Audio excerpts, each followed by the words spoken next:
So when you go to plan your own trips, what's the hardest part? Do you worry about the lodging? Is it going to be clean? Did you pick the right neighborhood? Should you have paid more for Old Town? Well, get some paper and pencil ready because we are going to tackle those questions today, and we have a lot of resources to share with you.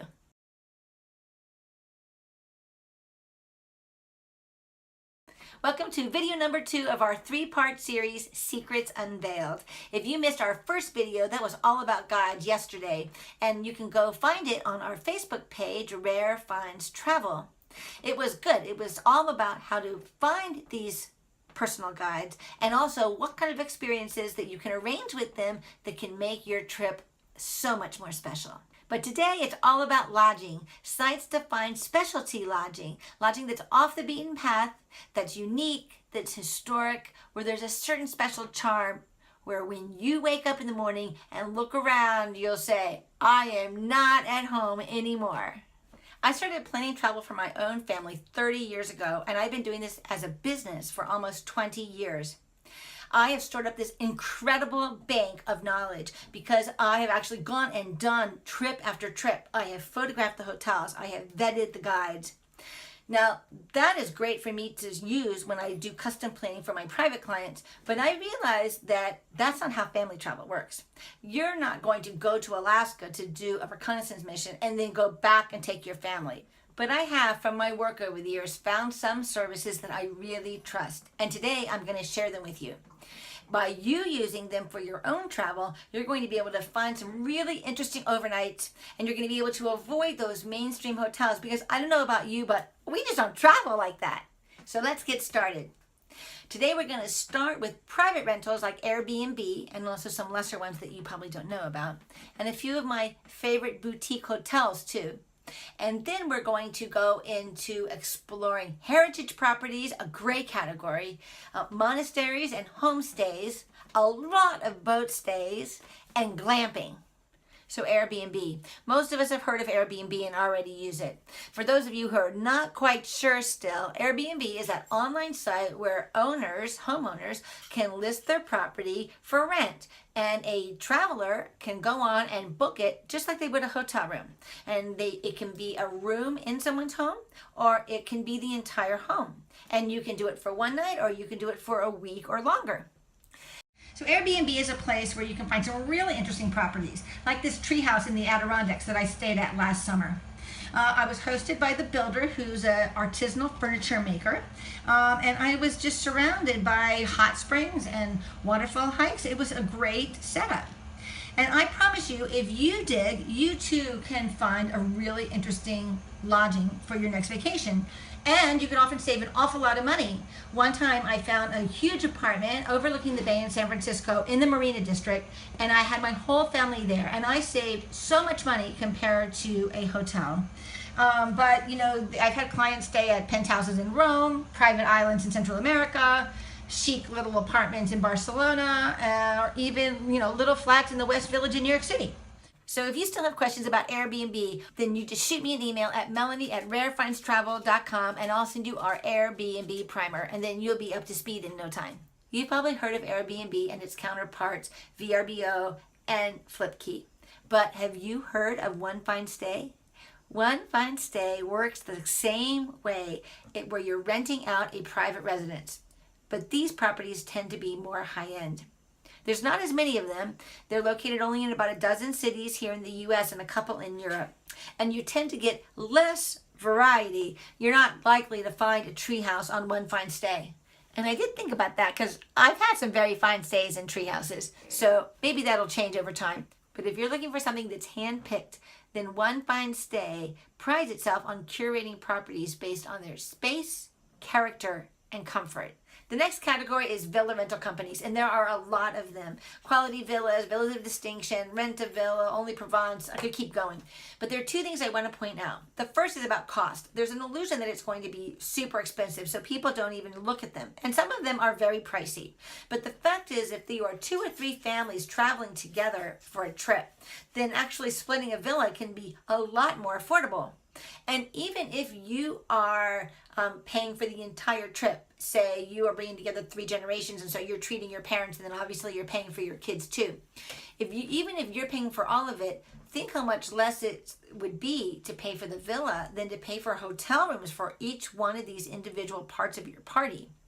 And then don't forget about food, because while you're definitely going to want to go out on vacation, to have a kitchen there where you can cook some meals will save you a lot of money. Anyone who has paid for an $8 bowl of oatmeal on vacation knows exactly what I'm talking about. The second thing I wanted to point out about villas is that they are not all actually villas. Usually these villa rental companies also have country houses. Now that means that you're not going to have a full-time staff, maybe no staff at all. That means that you're going to be cooking your own meals. That means that maybe the couch is a little shabby chic. But I'm telling you that for $2,000 or $3,000, you can have a rental for a whole week for a huge family, or even 3 generations of a family, and think how affordable that is. So before we jump into the world of strange and curious lodging, I wanted to talk about some boutique hotel collections that I think are really special. The first is Mr. and Mrs. Smith's. Now they do have some outrageous properties. They have an island in Fiji. They have a cabin collection down in Patagonia. And they even have this one property that's about 2 hours from the Grand Canyon. My client was just there, and it's called Amangiri. Now these are really exclusive places, and they'd be perfect for like a honeymoon, right? Or something very special. But a big part of the Mr. and Mrs. Smith's collection are very fine everyday properties. Like in Charleston, there's one called Zero George Place.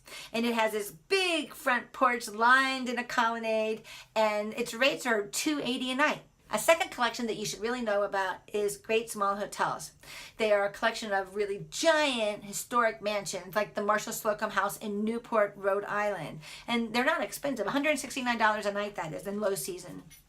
They also have really cool properties around the world. I don't know if you've been to Thailand, but in the north part of Thailand, in Chiang Mai, they have a property there called 137 Pillars. But it dates way back to the early 1800s, and it was the headquarters for the East Borneo Trading Company. It's a big teak building, and staying there will really whisk you back in time. The point is that they have more than 3,600 properties in their collection. So if you really like lodging that has unusual character, that has remarkable architecture, that has historical relevance, then it's really worth going into their collection and doing a search to see what you can come up with for your next trip. Okay, castles. Who has slept in a castle? Who wants to sleep in a castle?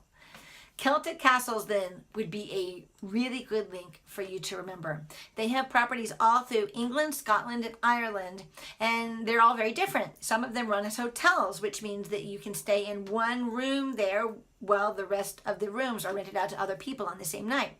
And then some are exclusive use, which means that you and your party have the entire castle to yourself.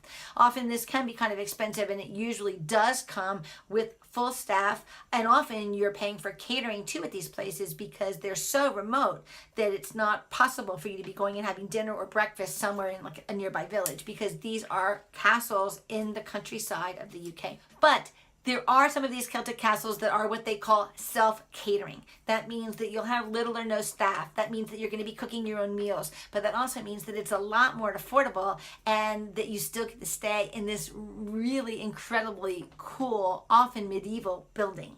So here's one of the self-catering properties. It's called Ballyporty Castle. It's outside of Shannon, which is in kind of southwest Ireland, and it dates back to medieval days, so it still has its original huge, heavy oak door, and it runs something like 2,400 euros a week. So what's that? $2,600 for the week. So if you really like these antiquated properties and you're willing to take a leap, let me tell you about heritage properties. In England, the heritage properties are often gatehouses for castles, and some of them are cottages by the sea.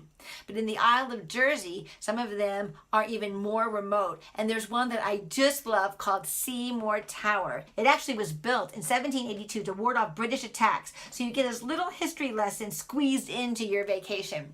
It's about a mile offshore, but you have to go there at low tide with a guide. That's required. And they hike you in over kind of the mud flats, and you get to Seymour Tower. And then you can spend the night there. And when the tide comes in, you are completely surrounded by water, just like in this picture. So what if you're looking for some more social interaction? What if your priority is not necessarily a historic property, but a cultural exchange? then I would recommend a homestay. But you better go with an open mind, because let me tell you about my homestay up in the Quechuan village of Amaru, high up in the Andes, 15,000 feet. And I stayed with Hilda's family. Now, I was up in this little village. The house had a dirt floor. There was an open hearth at the end of the room where 3 generations were cooking over this open fire. There were guinea pigs running back and forth on the floor. Are they pets? Are they dinner? Yes. There's an outhouse, and of course, as luck would have it, it was raining cats and dogs at night. So that is the adventure of a homestay. But boy, let me tell you, it was such a memorable night. Now, I actually found that homestay through my porters on the Incan Trail. But there's a website that has homestays from all the continents in the world except Antarctica. And that's called homestay.com. Of course, just to be clear, your host stays with you. You're in a room in their home, and they often will share meals with you and often even cook with you. So it's a great experience, and it's also very affordable, sometimes as low as $6 or $9 a night. So if homestays are all about social interaction, then monasteries are probably the other end of the spectrum. They're about quiet and no interaction. But they do make fascinating overnights. Now, there's not one website that I know of that brokers monastery overnights, but there are monasteries throughout the world that are really eager to welcome you. Like in Southeast Asia, in Cambodia, you can do a double temple thing where you visit Angkor Wat with a guide during the day, and you see the temples, the ancient temples of Angkor Wat, and then at night you go to a Buddhist monastery that's right outside the town of Siem Reap. Then in Nepal has a lot of monasteries, and this is Will. Will did not only an overnight there, but he took a vow of silence of sorts. So he agreed to not speak to anyone, and you don't even look at anyone for, I think it was 2 or 3 days that he was there. That was a really interesting experience for him. You may be surprised to find out that there are monastery stays in Europe too, but just think of all the cloisters and abbeys. So Switzerland actually is a good site. Under My Switzerland, they actually list a bunch of monasteries where you can do a special overnight in the mountains. And then in Japan, I just last Christmas had some of my clients stay at the temples down in Khoisan. It is on the peninsula just below Osaka, and they have temples there, Buddhist temples, and you can stay overnight there. Now, when you stay, you live just like the monks. So they have vegetarian meals, you sleep on tatami mats, and then they have 6 o'clock prayers, which you don't have to join, but you are more than welcome to. Now, this is usually about $100 a night a person, but considering you get all of your meals, that's a fair bargain. And then there's more, like university stays. Right here in the U.S., when colleges are out of session, then you can often have a very reasonably priced stay at a university. But sometimes it can be a really special experience, like in Oxford over in England. Now here, the dorm rooms, it's true, are still kind of basic dorm rooms, but the really neat feature is that for breakfast the next morning, you get to have breakfast in the dining hall, and it is just like being in a Harry Potter film set, like you're in Hogwarts or something. It's this beautiful Gothic dining room with this long table where everybody dines together, and it is quite an event. And then there are riads. Who knows what a riad is? A riad is a traditional Moroccan house with an inner courtyard, because that's actually the translation, because riad is an Arabic word meaning garden. So there's actually a website that is Riads Morocco, and you can go on there and type in the city that you want to visit, and it will give you a lot of choices. If you want to stay in a riad in Morocco, that's a very simple way to find one. So I could just keep going, but before I run out of time, I have to talk to you about boats. Do you love boats as much as I do? Okay, so there are a lot of sites where you can do boat stays, special dinners on boats, and so let's run through a few. I just booked some clients on a special dinner in Mallorca on Get My Boat. Get My Boat has boat dinners, it has boat overnights, and it also has cruises, usually as part of your overnight stay. And I just came back from staying on a boat in Sitges. So this gives you an idea of what boat life is like. Now, this is a motorboat, so it's a little roomier than, say, a sailboat would be. But you can see that we had granite countertops and a little coffee maker and a hot shower and comfortable beds, and it was really stylish. And best of all, our front porch was this top deck where we got to watch the marina and look over the whole seaside town of Sitges. And then here's one for you, the Barge Lady. Now, she is an expert on all things boats for canals and rivers all through Europe. The The barge lady will either welcome you onto one of her barges to stay in a room like in a B&B, or she will find you a captain and you can have your own barge, exclusive use with the captain, and that usually comes with a cook too, and that is a really fancy way to do it. Or you can do something called bareboating, where you get a barge and you are the captain yourself. Not much experience needed. That would be a good adventure, yes? So around the world, you're going to find sampans in Vietnam, there's goulettes in Turkey, there are sailboats in the BVI through Sunsail. But if you want to have a boat stay right here near home, anywhere in the US, then Sleep Afloat is the website for you, because they have boats that are right here in Philadelphia, and you can have a really special overnight right there through Sleep Afloat. And last but not least, there's glamping. Let me tell you about a group of properties called Under Canvas. Here I am at Glacier Under Canvas. Hi from Montana. I'm Melanie, owner of Rare Finds Travel, and today I have a secret spot to share with you. You want to go home from vacation and tell all your friends that you roughed it in the woods with the bears at Glacier National Park? Well, let me show you what roughing it means here at Glacier Under Canvas. So here we go. This is what you call the sweet tent. There's also a tree house here, and there's also tents with little teepees on the side for families.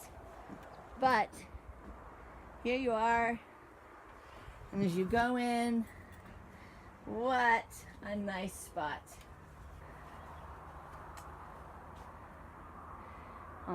When the evenings get cool, there's a wood burning fireplace right here. You have a footed tub, a sink and a flush toilet, and even a hot shower. So Under Canvas has properties also in Zion and Moab, and I think even at the Grand Canyon. And that should do it. There is some unique lodging for you. You should be able to find your next treehouse overnight somewhere in there. So that's a wrap for our lodging training. If you like video 1 and 2, you should make sure you sign in tomorrow, because video 3 is training all about making memories. I have ideas for really cool things that you can put into a trip to be real memory makers on the trip, and also ways that you can savor those memories even after you come back home and the trip is over. So stay tuned to Rare Friends Travel this week, and always remember, you only live once, but if you do it right, once is enough.